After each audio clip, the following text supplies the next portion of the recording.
RTE को बेखातिर 25% मागणा सीट्रे admission नक फेराईदेले private school. अभियोग नवीन निवास जीवा बाटर अटकाइला पुलिस। आरटीई रे आर्थिक अनग्रसर श्रेणीर पिला 25% सीट्रे मागणा पाठ पढ़ाई पारदर्शी पोर्टाल माध्यम आवेदन करने पर से विभिन्न प्राइवेट स्कूल अलटमेंट कर आडमिशन पोर्टाल रे जारी है।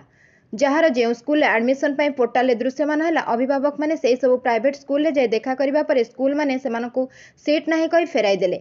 Xavier Khandagiri Satyanagar BJEM school Narayana Xavier International DAV तेणु अभिभावक माने भुवनेश्वर बीईओ ऑफिस रे आसी अभियोग करबा परे आमे किछि करि परिबु नाही, आपण माने जाय डायरेक्टर को देखा करंतु बोली कहले। बाध्य होई प्राय 500 रु अधिक अभिभावक भुवनेश्वर 9 ताला रे थिबा प्राथमिक शिक्षा निर्देशक को देखा करबा को गला परे सेठारे किछि संतोषजनक उत्तर न पाई ओडिशा अभिभावक महासंघ को जोगाजोग करबा परे महासंघ निर्देशकों सहित आलोचना करबा को जोगाजोग कला परे मध्य तांकर कोनोसी संतोषजनक पदक्षेप नेबा अनुभव न करिवारु बाध्य होई महासंघ नेतृत्व अभिभावक माने नवीन निवास जाए अभियोग करने को जीवा बाटर नवीन निवास निकट में पुलिस अटकाइबा सहित आलोचना हैला और मुख्यमंत्री को अभियोग पत्र प्रदान करथिले।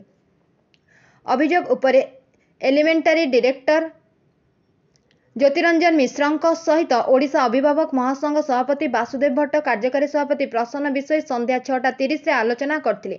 आसंता काली भुवनेश्वर बीईओ को सविशेष रिपोर्ट मागिबा परे कार्यानुष्ठान नियाजिबो बोली डायरेक्टर कहिबा परे अभिभावक माने फेरी जाइचंती। आसंता काली पूर्वाह्न रे भुवनेश्वर बीईओ को एक प्रतिनिधि दल साक्षात करी ए संक्रांत रे आलोचना करिवो। आजिर एही धारणा रे आवाहिका कल्पना साहू उपस्थित थिले। Bureau report Ekamra news agency.